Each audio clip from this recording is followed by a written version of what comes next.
Nous connaissons tous les animaux de base. Il y a la vache, le serpent, le bouc et le paresseux géant mangeur d'hommes.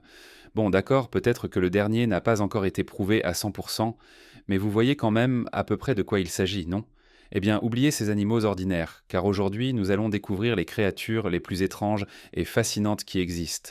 Du phoque qui porte un sweat à capuche à la grenouille verruqueuse, en passant par le poisson-boule, voici les 20 animaux les plus étranges qu'on a du mal à croire réels. Numéro 20. Le phoque à capuchon. Rien qu'en le regardant, on peut voir qu'un phoque à capuchon mâle est un vrai phoque, dans tous les sens du terme. C'est un excellent nageur, mais il est maladroit sur la glace à cause de son corps cylindrique rempli de graisse, de ses nageoires et de sa queue. La peau située sur le dessus de sa tête peut gonfler jusqu'à atteindre la taille de 2 terrains de football lorsqu'il s'apprête à plonger, veut impressionner un rival ou séduire une femelle. Un deuxième ballon rouge sort également de son nez lorsqu'il bouche une narine et remplit l'autre d'air. Ces étranges ballons sur sa tête et son nez émettent des sons pour effrayer les concurrents et les prédateurs potentiels, tout en attirant les partenaires. Les biologistes ont toujours été fascinés par cette caractéristique unique du phoque à capuchon mâle. Son nez possède une cavité ressemblant à une vessie qui lui permet de créer ses gonflements. Mon Dieu, quel horrible surnom pour l'école primaire, nez vessie. Vous imaginez ça? Dégonflée, la vessie du phoque pend au-dessus de sa bouche. S'il la gonfle, sa tête paraîtra presque 2 fois plus grande, ce qui est censé intimider les ennemis et séduire les femelles. Lorsqu'il gonfle son capuchon à moitié, la cloison de sa cavité nasale gauche s'étire et finit par enfler comme un ballon rouge. Ces ballons émettent des sons audibles sur terre comme en mer lorsqu'il les secoue, produisant un bruit de sifflement et de cliquetis. Heureusement que personne ne me demande d'imiter ça. Au premier abord, il ressemble à un phoque normal, mais lorsqu'on s'approche, on se dit « cet animal est vraiment bizarre ». Avant de continuer, aimez cette vidéo, abonnez-vous et activez la cloche de notification dès maintenant, sinon ce mille-pattes viendra ramper sur votre visage pendant votre sommeil. Numéro 19. Le poisson-grenouille verruqueux. Le poisson-grenouille verruqueux, aussi appelé poisson-grenouille clown, est assez petit pour tenir dans la paume de votre main, et il possède même ses propres nageoires. Oh, quelle adorable petite boule clownesque remplie de verrues. Et ce qui est fou, c'est qu'il peut marcher. Les nageoires pectorales sont situées derrière la tête des poissons. Elles sont les ancêtres évolutifs des épaules, des bras et des mains chez les humains. Donc, en pensant aux pectoraux humains, vous pouvez visualiser leur emplacement sur un poisson. Chez le poisson-grenouille, ses nageoires ont évolué en de véritables bras qui lui permettent de se déplacer à travers les rochers, les éponges et les coraux des récifs. Une fois en place, le poisson-grenouille verruqueux se fond dans le décor coloré des coraux grâce à son étonnante combinaison de verrues, de bosses et de motifs abstraits, ce qui rend sa détection difficile pour ses proies. Le poisson-grenouille appartient à la famille des poissons-pêcheurs, appelés ainsi en raison d'une épine située sur leur nageoire, qui a été transformée en une canne à pêche naturelle, avec un appât au bout. Numéro 18. Umbonia spinosa. Le nom officiel de cette créature rare ressemble à un sort de Harry Potter, mais on l'appelle aussi cigale bossue ou punaise épineuse. Allez-y, dites Umbonia spinosa 3 fois et voyez ce qui se passe. Les scientifiques ne savent pas grand-chose sur cet insecte délicieusement étrange, car peu d'études approfondies ont été menées sur lui. Cependant, ils pensent qu'il est apparenté aux cigales. D'autres punaises épineuses ressemblent à des épines, mais celle-ci possède un étrange casque qui ressemble plus à un accessoire de mode qu'à un bon camouflage. Comme d'autres insectes, elle utilise ses pièces buccales acérées pour percer les plantes et les tiges afin d'en aspirer la sève. Parce qu'elles aiment les aliments sucrés comme les pucerons, elles produisent une substance appelée miellate, qui n'est autre qu'un excrément sucré adoré par les fourmis. Désolé de vous annoncer cette nouvelle plutôt dégoûtante, et encore plus désolé de vous faire penser à ce melon la prochaine fois que vous en mangerez. À cause de ce repas particulier, les fourmis protégeront farouchement leurs cigales bossues et attaqueront quiconque les menace. Ce sont en quelque sorte leurs gardes du corps, sauf qu'elles se nourrissent encore des excréments de ceux qu'elles protègent. Umbonia spinosa a été observée au Mexique, dans le sud de la Floride, ainsi qu'en Amérique centrale et du Sud. Une dernière pour la route, miellate au de la chasse excréments d'insectes. Numéro 17, l'antilope saïga. Le saïga vit dans les steppes poussiéreuses qui s'étendent à travers le Kazakhstan, la Russie et l'Ouzbékistan. Il se déplace dans ces régions, mais il habitait autrefois une zone bien plus vaste. Aujourd'hui, il est classé en danger critique d'extinction. ce qui signifie qu'il risque de disparaître bientôt. Le saïga est facilement reconnaissable grâce à sa grosse tête et ses larges narines tournées vers le bas. Cette particularité lui permet de mieux respirer dans un environnement poussiéreux. En hiver, ce système réchauffe également l'air avant qu'il n'atteigne les poumons, ce qui facilite la respiration. Les mâles possèdent aussi de jolies cornes cireuses, presque translucides, qui comportent entre 12 et 20 anneaux. Les loups aiment les chasser, et les renards, les aigles des steppes, les aigles royaux, les chiens et même les corbeaux se nourrissent des jeunes saïgas. Mais la pire menace pour cette espèce est son utilisation dans la médecine traditionnelle chinoise. Après avoir décimé leur propre population de saïgas, les Chinois se sont tournés vers d'autres pays pour répondre à la demande de cornes. Dans les années 1920, l'espèce a failli disparaître, mais l'URSS a imposé un contrôle de la chasse. Puis, dans les années 1990, la Russie a levé ses restrictions, mettant à nouveau l'espèce en danger d'extinction. Plus récemment, des projets de déclassement et de conservation ont vu le jour en Russie, mais le manque d'application des lois, le braconnage au Kazakhstan et la propagation de maladies menacent encore une fois la survie du saïga. Numéro 16. Atretoshoana aizelti, alias le serpent pénis. Des ingénieurs brésiliens construisaient un barrage sur l'Amazone lorsqu'ils ont découvert une nouvelle espèce appartenant à la famille des gymnophiones, qui regroupe les serpents, les vers et d'autres animaux. Beaucoup ont trouvé qu'il ressemblait à un gros ver de terre aveugle, mais soyons honnêtes, il ressemble à un pénis. Oui, parlons du serpent pénis parce qu'il faut bien avouer que c'est plutôt hilarant, non ? 6 spécimens ont été découverts dans le fleuve Madeira, l'un des principaux affluents de l'Amazonie. Un biologiste a supposé qu'il s'agissait d'une nouvelle espèce et l'a baptisée Atretoshoana aizelti. Mais soyons francs, seuls les biologistes l'appellent ainsi. Le reste d'entre nous l'appellera toujours serpent pénis, et il n'y a rien à faire contre ça. Ces créatures peuvent atteindre 80 cm de long, ce qui est plutôt impressionnant. Un peu comme un manaconda, si vous voyez ce que je veux dire. Numéro 15. Dragon de mer feuillu. Le dragon de mer feuillu est le seul poisson marin de la famille des Cynogatidae, qui comprend également les dragons de mer, les syngnates et les hippocampes. Il appartient au genre Phycodurus. On le trouve sur les plages du sud et de l'ouest de l'Australie. Son nom vient de son apparence avec de longues excroissances en forme de feuilles qui s'étendent dans toutes les directions à partir de son corps. Ces extensions servent uniquement à se camoufler et non à se déplacer. Les nageoires dorsales et pectorales du dragon de mer feuillu, situées près de l'extrémité de sa queue, l'aident à avancer. Ces petites nageoires, presque totalement transparentes et pouvant être complètement dissimulées, permettent à l'animal de se déplacer lentement dans l'eau. Cela lui donne l'apparence d'une algue flottante, ce qui constitue un excellent moyen de camouflage. Il est le symbole de la mer pour l'État d'Australie méridionale et joue un rôle clé dans la conservation marine de la région. Les habitants l'appellent l'Ifis.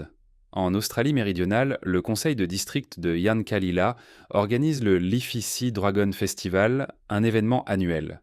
Ce festival célèbre l'écologie, les arts et la culture de la péninsule de Fleurieux, avec le dragon de mer feuillu comme figure centrale. En 2005, plus de 7000 personnes ont assisté à la première édition du festival. Numéro 14. Relié à long brun.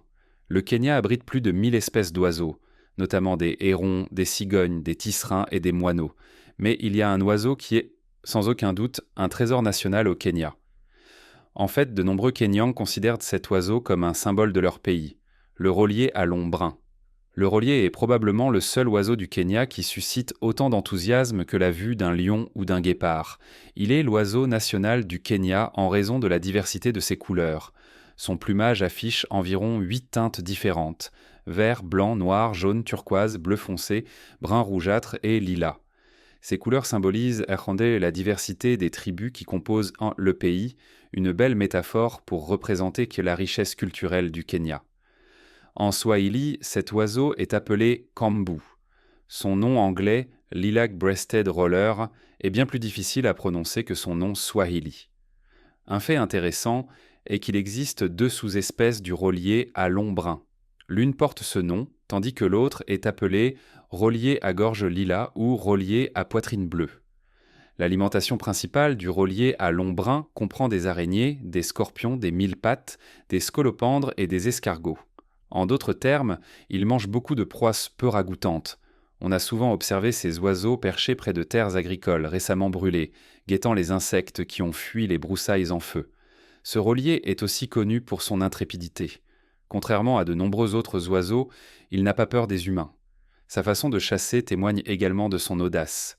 Il fond sur sa proie et, si celle-ci est trop grosse pour être avalée d'un coup, il la frappe avec ses ailes jusqu'à ce qu'elle soit assez petite pour être consommée. Numéro 13. Cochons de mer.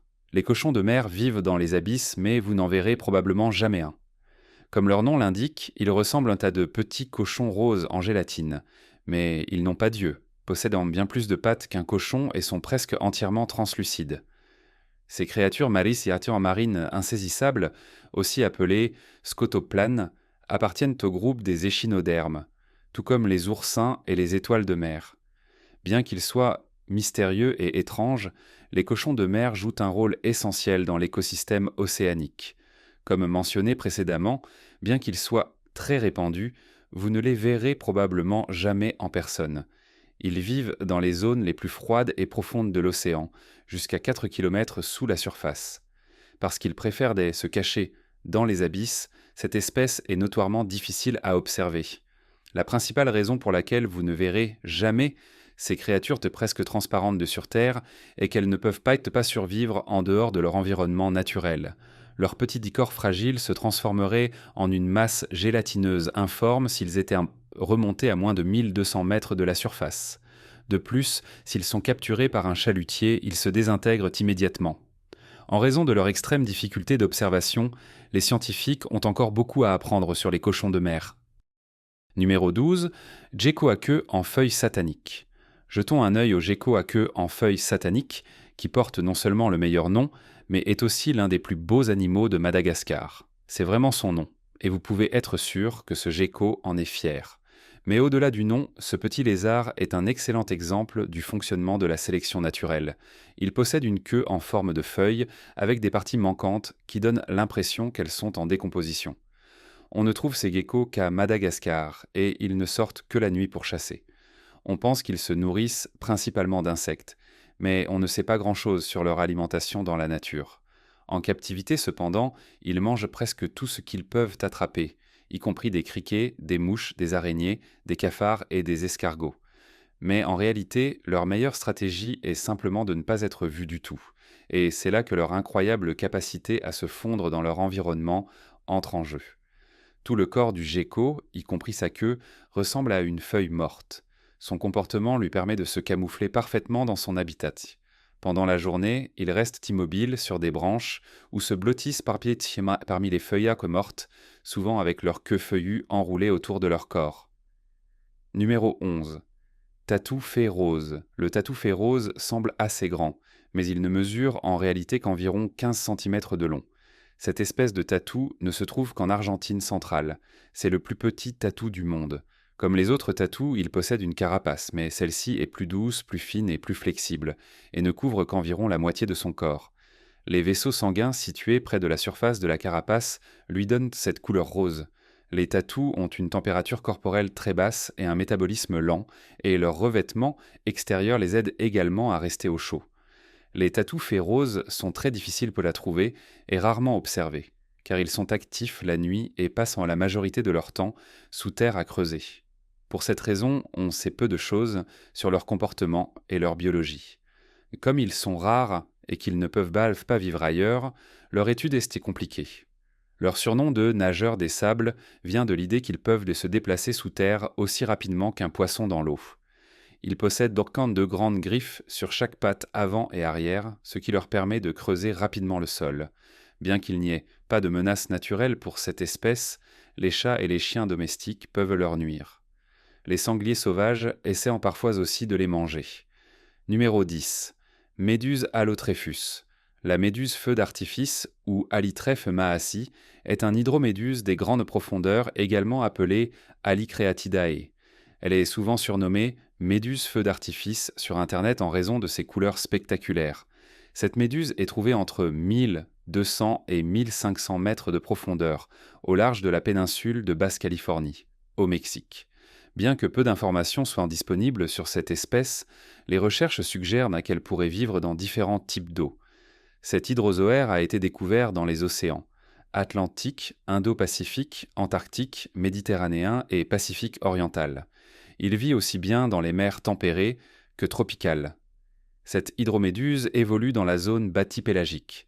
Cette zone, aussi appelée zone bathyale, correspond à une partie de l'océan située entre 1000 et 4000 mètres de profondeur. Elle se situe entre la zone mésopélagique et la zone abyssopélagique. La température y est en moyenne de 4 degrés Celsius, ce qui n'est donc pas vraiment confortable. La zone bathyale est les plus vaste que la zone photique, mais elle abrite moins d'animaux. Il n'existe ni phytoplancton ni plantes aquatiques dans cette zone, car la lumière y est insuffisante pour permettre la photosynthèse. Pour cette raison, on l'appelle parfois la zone crépusculaire ou la zone de minuit. On dirait presque le titre d'une émission de vidéo effrayante présentée par Riker de Star Trek, Next Generation. Numéro 9. Okapi. L'okapi est appelé la girafe des forêts, mais il ressemble plus à un croisement entre un cerf et un zèbre. Pourtant, c'est en réalité le seul parent vivant de la girafe. L'unique endroit où l'okapi vit à l'état sauvage est la forêt tropicale de l'Ituri, en République démocratique du Congo. Son pelage épais et huileux l'aide à rester au sec sous la pluie. Il possède également des glandes odorantes sous ses sabots pour marquer son territoire. Les petites cornes de l'okapi sont recouvertes de peau partout, sauf aux extrémités. La plupart des femelles n'ont pas de cornes, mais elles ont à la place de petites bosses. L'okapi vit dans la forêt tropicale, où il y a beaucoup de végétation. Il peut se cacher à découvert car les rayures brunes et blanches sur son dos ressemblent aux rayons du soleil filtrant à travers les arbres. Il est actif pendant la journée et préfère être seul.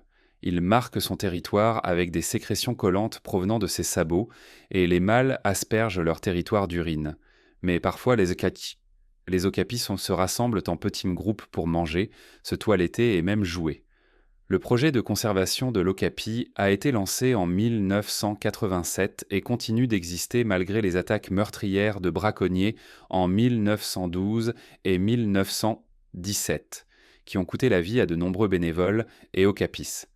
Ce projet finance la réserve de faune à Okapis dans la forêt de l'Ituri, qui est un site du patrimoine mondial et abrite environ 5000 okapis. Numéro 8. Loup à crinière. Je vais commencer par la grande question. Vous êtes-vous déjà demandé pourquoi l'urine du loup à crinière sent la marijuana ? Vous ne vous êtes jamais posé cette question ? Tant mieux car des scientifiques curieux ont cherché la réponse pour vous. Ces grands canidés d'Amérique du Sud, appelés loups à crinière, ressemblent à des renards aux longues pattes, mais ils ne sont ni des renards ni des loups. Leur urine sent le houblon ou le cannabis, et son odeur était très forte. Elle est si similaire à celle de la marijuana que la police a déjà été envoyée aux eaux de Rotterdam, aux Pays-Bas, à la recherche d'un fumeur de cannabis. Une fois sur place, ils ont découvert que la personne qui avait signalé l'odeur s'était trompée. C'était en fait l'urine du loup à crinière. Quelle histoire! N'est-ce pas censé être plus tolérant aux Pays-Bas ? Comme chez les autres chiens, l'urine joue un rôle essentiel dans la communication du loup à crinière. Lorsqu'elle est déposée au bon endroit, elle peut révéler beaucoup d'informations sur l'animal. L'odeur très forte de leur urine pourrait être un moyen de marquer leur territoire, car elle peut être détectée de loin ou longtemps après son dépôt. L'urine du loup à crinière est unique parmi les carnivores en raison de sa forte teneur en 2,5-diméthylpyroline, un composé organique appartenant à un groupe utilisé pour la communication chimique et olfactive chez de nombreux organismes appelés pyrazines. Les pyrazines sont curieuses car elles produisent souvent des odeurs fortes servant d'avertissement. L'odeur de fumée de marijuana de l'urine du loup à crinière agit comme un panneau olfactif de « ne pas entrer ». Alors, si vous visitez un zoo qui héberge des loups à crinière, pourquoi ne pas vous arrêter et sentir leur urine ? Numéro 7. Chrysomèle dorée. Les larves de la chrysomèle dorée possèdent une structure particulière appelée fourche anale, qui peut se replier sur leur dos comme un auvent. Selon les espèces, elles y déposent leurs excréments ou leurs anciennes exosquelettes. Ce bouclier fécal sert à dissuader les prédateurs. Les larves sont alertes et réagissent rapidement en cas de danger. Lorsqu'un prédateur approche, les larves de la chrysomèle dorée forment un cercle pour se protéger, à la manière d'un troupeau de bisons, sauf qu'elles ont des excréments sur le dos. Elles se redressent, la tête au centre et la queue à l'extérieur. Elles peuvent bouger en synchronisation et agiter leur bouclier en direction de l'ennemi. Comme chez les bisons, les bébés larves restent au milieu du cercle, et si l'une d'elles se perd, la mère la ramène. Quelle adorable petite créature! À part le bouclier de caca, bien sûr. La chrysomèle dorée vit dans l'est de l'Amérique du Nord, d'environ l'Iowa au Texas. Elle est l'une des 3 espèces de chrysomèles présentes en Floride. Numéro 6. Crevettes menthes. Les stomatopodes sont des crustacés marins prédateurs que l'on appelle parfois crevettes menthes. Ils ont évolué à partir d'autres espèces de malacostracés il y a environ 340 millions d'années. La longueur moyenne d'une crevette menthe est d'environ 9,9 cm, mais certaines peuvent atteindre 38 cm. Il existe plus de 450 types différents de crevettes menthes. Leur couleur varie, du terne au vif. Dans de nombreux environnements marins tropicaux et subtropicaux peu profonds, elles sont parmi les prédateurs les plus importants. Bien qu'elles aient une large répartition, de nombreuses espèces passent la majeure partie de leur vie sous terre, ce qui les rend difficiles à étudier. Les crevettes menthes utilisent leurs puissants appendices raptoriaux pour transpercer, assommer ou découper les proies qu'elles consomment. Certaines espèces possèdent des massues calcifiées capables de frapper avec une grande force, tandis que d'autres ont des membres antérieurs pointus qui leur permettent de saisir leur nourriture. Les crevettes menthes vivent longtemps et participent à des activités complexes comme des combats ritualisés. Certaines utilisent des motifs fluorescents sur leur corps pour communiquer entre elles et peut-être même avec d'autres espèces, ce qui enrichit leur palette de moyens de communication.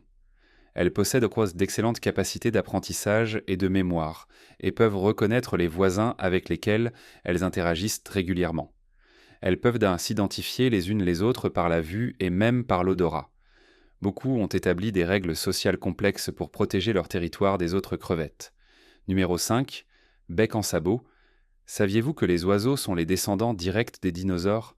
C'est vrai et ils constituent un lien vivant avec un monde disparu il y a 65 millions d'années, ou selon la façon dont on voit les choses, au moment de la sortie de Jurassic Park 3.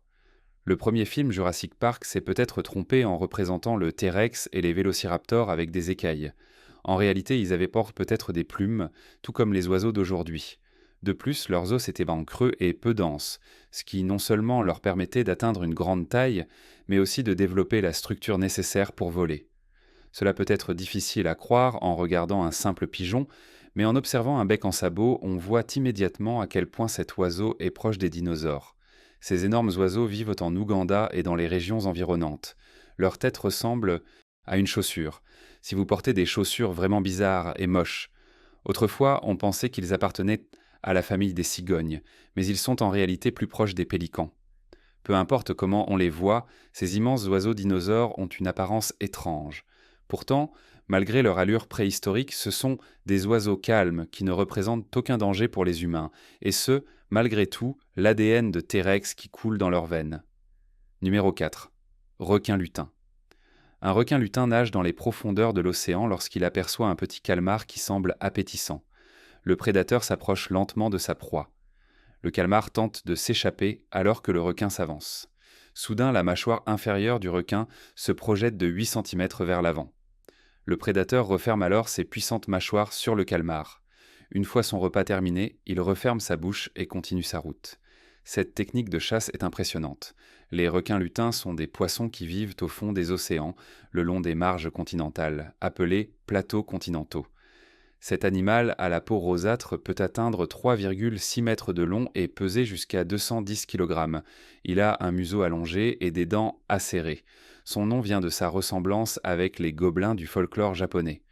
Comme ces créatures sont rarement observées par les scientifiques, leur comportement reste largement méconnu. Cependant, les chercheurs pensent que, comme la plupart des autres requins, les requins lutins vivent en solitaire. Ils supposent également que ces poissons sont plus actifs à l'aube et au crépuscule. Ces animaux sont probablement lents, ce qui complique leur chasse. Heureusement pour eux, leurs mâchoires extensibles leur donnent un sérieux avantage lorsqu'il s'agit d'attraper leur proie. Numéro 3. Podarge du Sri Lanka.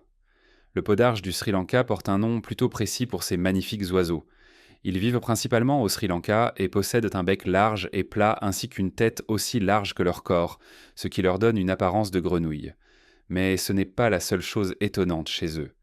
Ils mesurent environ 25 cm de long et ont des ailes plus petites que celles des autres oiseaux du même genre, Batrachostomus. Les mâles et les femelles ne se ressemblent pas exactement. En général, leurs plumes sont brun-gris, mais les mâles ont une teinte plus grise, tandis que les femelles sont plus brun-châtain. Leur apparence varie aussi en fonction de leur origine. Les femelles d'Inde ont souvent des taches noires sur la tête, tandis que les femelles sri-lankaises n'ont pas ces marques aussi distinctement, voire pas du tout. Vous avez peut-être aussi remarqué leurs yeux. Les courtes soies rigides situées devant et autour de leurs yeux rappellent un hibou de dessin animé sage ou quelqu'un avec un monosourcil négligé et trop de mascara. La plupart des podarges vivent dans des forêts tropicales denses, mais ils sont difficiles à repérer car leurs plumes leur permettent de se camoufler et ils ne sortent que la nuit. Cependant, ils restent généralement dans la même zone pendant plusieurs mois. Comme la plupart des oiseaux, ils se nourrissent principalement d'insectes, qu'ils attrapent en plein vol ou récupèrent au sol ou dans les arbres. Numéro 2. Oiseau ombrelle à longue huppe. L'oiseau ombrelle est un grand oiseau tropical vivant dans les forêts humides d'Amérique du Sud et d'Amérique centrale. Il existe 3 types d'oiseaux ombrelles: l'oiseau ombrelle à longue huppe, l'oiseau ombrelle amazonien et l'oiseau ombrelle à cou nu. Ils vivent dans des régions légèrement différentes, mais leurs apparences sont très très similaires. Ils possèdent une crête sur la tête qui ressemble à un parapluie, d'où leur nom, ainsi qu'une poche gonflable en forme de pendentif sur la gorge. L'oiseau ombrelle vit dans la ceinture subtropicale d'Amérique centrale et d'Amérique du Sud. Il passe la plupart de son temps perché haut dans la canopée des arbres, sautant de branche en branche. C'est généralement un animal solitaire, mais il a parfois été observé partageant son habitat avec d'autres oiseaux, y compris des oiseaux ombrelles et des espèces similaires comme les pics. Il peut voler sur de courtes distances, mais ses mouvements en vol sont lents et maladroits. Cet oiseau joue un rôle crucial dans l'écosystème de la forêt tropicale, car il disperse les graines des fruits qu'il mange, contribuant ainsi à la régénération de la forêt. Ses principaux prédateurs sont les singes, les serpents et les grands rapaces comme les faucons et les aigles. Toutes les espèces d'oiseaux ombrelles sont menacées, principalement en raison de la destruction massive de leur habitat naturel. Aujourd'hui, la plupart des populations restantes se trouvent dans des zones protégées. Numéro 1. La poule soie. La poule soie est une race naine connue pour sa petite taille, pesant entre 700 grammes et 1,6 kg. Son nom vient de sa touffe duveteuse unique qui pousse sur le sommet de sa tête et dont la texture rappelle plus la soie que les plumes classiques. Ces poules sont surnommées les caniches du monde des poules, en raison de leur apparence étrange. Elles sont arrivées en Occident au XIIIe siècle depuis l'Asie du Sud-Est. Lorsque le célèbre explorateur et insupportable individu Marco Polo visita la région pour la première fois, il remarqua une petite poule noire aux plumes ressemblant à de la fourrure. Il ne pouvait s'agir que de la poule soie. Cette race a fini par arriver en Amérique du Nord, où elle a été officiellement reconnue par le Standard of Perfection en 1874. Il existe 7 couleurs officielles: noir, bleu, fauve, blanc, perdrix, splash et gris. Cependant, d'autres couleurs existent, comme le rouge, le lavande, le porcelaine et le coucou, bien que ces dernières ne soient pas reconnues officiellement. Saviez-vous que la couleur coucou existait? Eh bien maintenant, vous le savez. Ces adorables petites poules sont souvent élevées comme animaux d'ornement et leur plumage ressemble à de la laine angora. Peut-être qu'un jour, quelqu'un créera le tout premier pull en fourrure de poule soie. Lequel de ces animaux vous a le plus étonné? Avez-vous déjà aperçu un animal étrange? Dites-le nous dans les commentaires ci-dessous et ne manquez pas nos autres vidéos incroyables qui apparaissent à l'écran. À la prochaine!